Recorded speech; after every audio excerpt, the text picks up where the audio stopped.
everyone, and welcome back to my channel. For those of you who don't know, my name is Autumn Renee and I am a 23-year-old foster parent.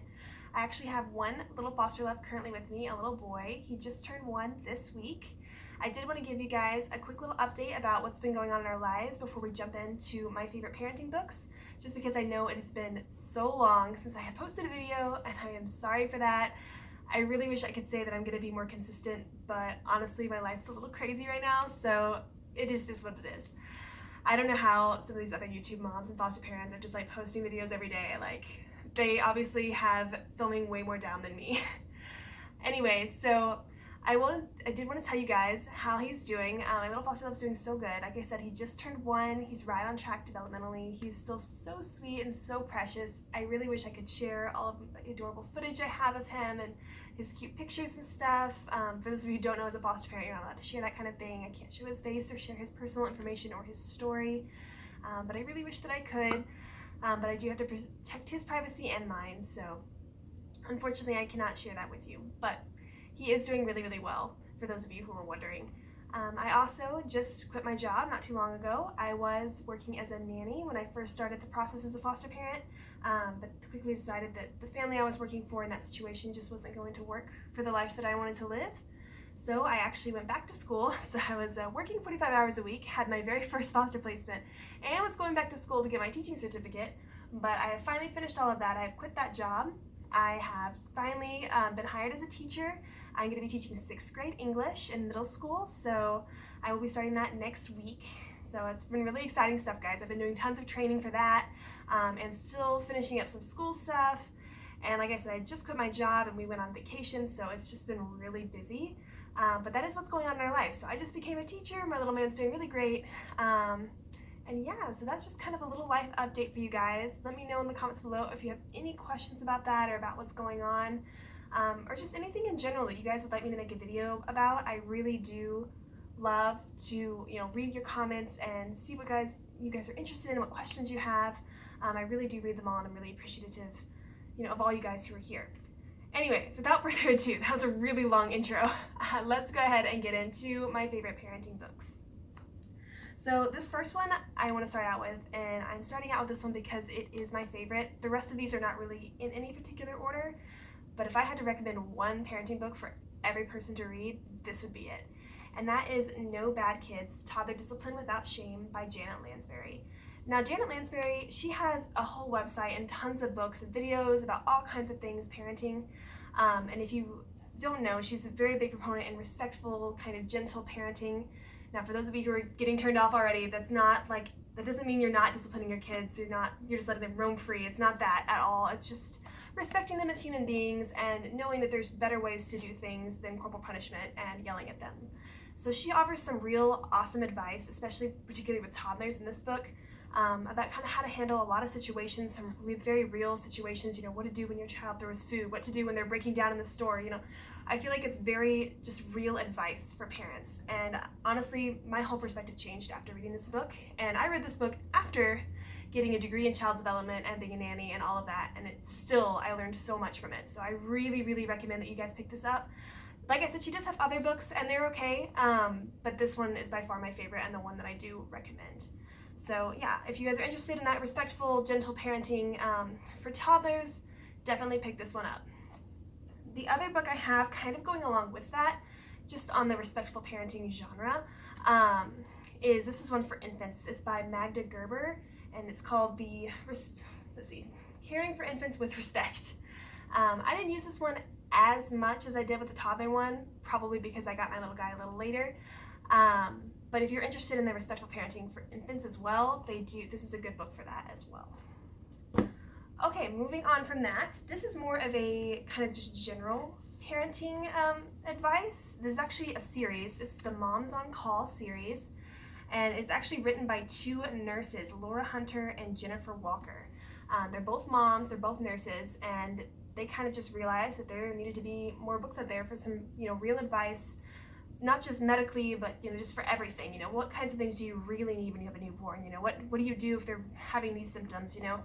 So I feel like this was a very concise version, kind of like those what to expect, the first year books, or what to expect when you're expecting, except for these are very, just more, I don't even know how to say it, like, I guess concise is the word, yeah, just kind of, I don't want to say dumbed down, because they're not dumbed down, but just, it really just has like all the stuff that you really need in a shorter book, I guess.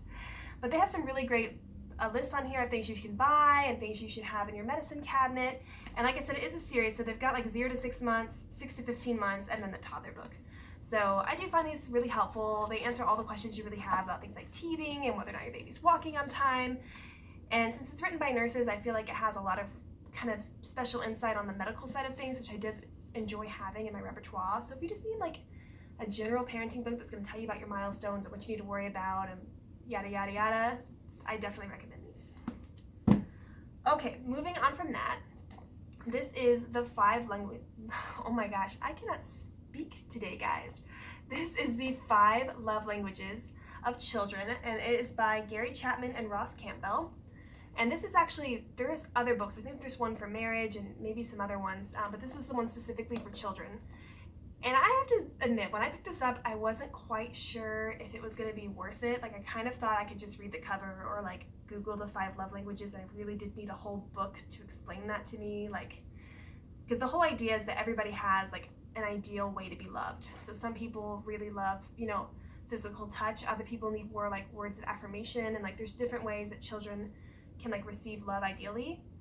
And it also talks about it's important to love children in all ways, but just kind of reaching the child the way that they best receive love, which I think is especially important as a foster parent when you're trying to connect with them and you may not know them very well. It kind of teaches you how to be in tune with like what they really respond best to and how to really like love them most effectively. And I know that kind of sounds silly, like love is love, like how can you really like have to study how to love effectively, but I don't know. I actually found the advice in here really helpful, and they have a lot of really great ideas for both young and older children about how to really reach them. So I definitely recommend this, especially for foster parents, but really for anybody. So yeah, the 5 love languages of children. Okay, this is one that's specifically for children who are either fostered, adopted, or like coming from trauma backgrounds. Although you probably could find something helpful for all kids in this, but it's called The Connected Child. Now, if you're in any kind of foster and adoptive circles, you've probably heard of this book. It's basically like the most popular like book recommended to foster parents. And it's basically just how to raise children who've come from, you know, different backgrounds, whether it's different cultures or trauma or, you know, anything that makes them a little bit different from you, you know, disabilities, anything like that. It really just shows you how to connect to those kids and some different strategies for really reaching them. I know a lot of parents, when they pick this book up, they're kind of at the end of their rope. You know, they just, maybe their child's been diagnosed with like several different problems, you know, ADHD or whatever, and they don't know how to deal with it, and they just have it kind of at the end of their rope with things to try. Medication's not working, you know, whatever. And a lot of parents just really rave about this book. I haven't got to use a ton of the things in it yet, just because, like I said, my little foster love is really young right now, and he hasn't had too many issues, thankfully. But I did find it really interesting, for me especially, reading kind of the effects of infant trauma and how that affects them later in life. So yeah, this is definitely a good one to pick up if you are anywhere in those circles. Now, you cannot have a book about the best, or a video about the best parenting books without mentioning the What to Expect series. These have been around forever, and they're still on shelves everywhere. Anywhere you go, you will see these. Of course, a lot of parents start with the What to Expect When You're Expecting. Obviously, I was never pregnant. I am a foster parent, so I did not pick up that one. But I did get the What to Expect Your First Year and What to Expect the Toddler Years. I think they do have some other ones as well. I'm not sure, but these are the only ones that I have. And these are just like the Bible of parenting. They have so much stuff in them. I mean, anything and everything you could possibly have a question about is going to be in these books.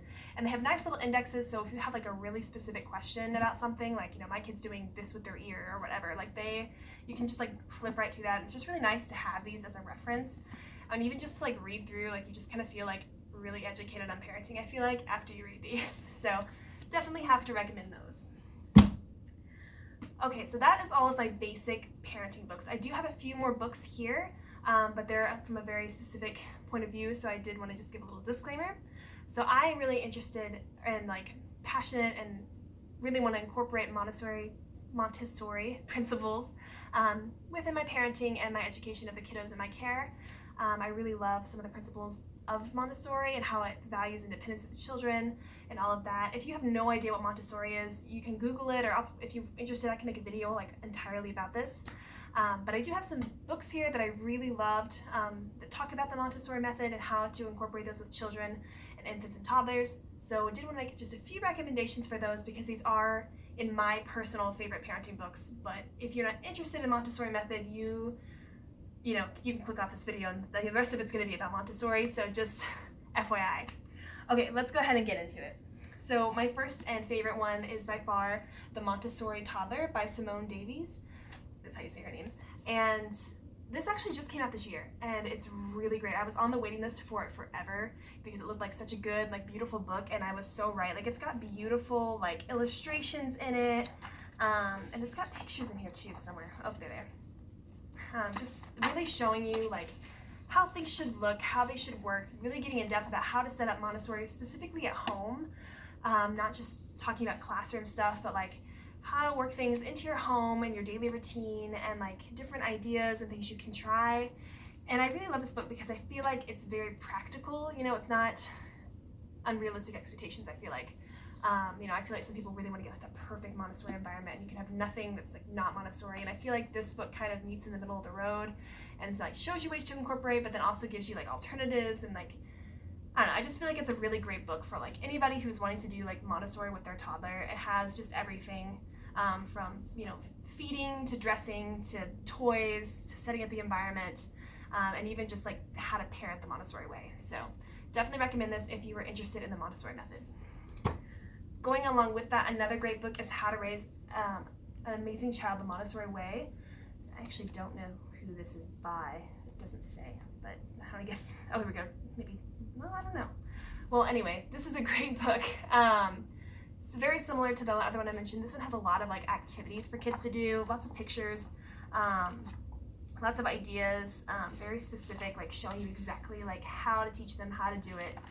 Just another really great Montessori resource. And the last one I have is called Teach Me to Do It Yourself by, oh my gosh, I'm gonna butcher this name, Meha Pitamek? I don't know. I'm sorry whoever wrote this, I probably did not say your name right, but it's Teach Me to Do It Myself. I did get all of these books on Amazon, by the way, so you can find them there. But this is just a book teaching you activities for Montessori. It's not really about the method or how to apply it like some of the other books are, but this one is literally just activities you can do with your child. So it talks about even for older kids, numeracy skills, alphabet skills, word building, so many, it goes into so many things. So everything, like I said, from feeding to dressing all the way to educational stuff for older children. So if you're someone who's really gonna get into Montessori, this goes from infancy to 6th grade. So definitely recommend picking this up. And that is all the books I have for you guys.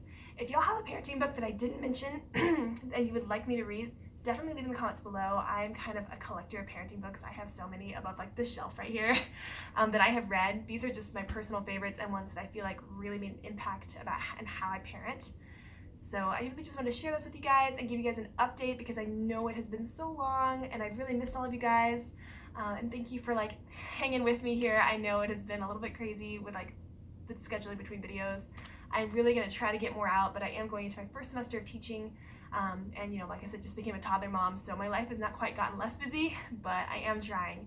So thank you all for sticking with me, and I hope you all are enjoying a great summer, and let me know in the comments below if there's anything you guys really want to see or have questions about. I love to answer them. All right, well, I will talk to you guys next time.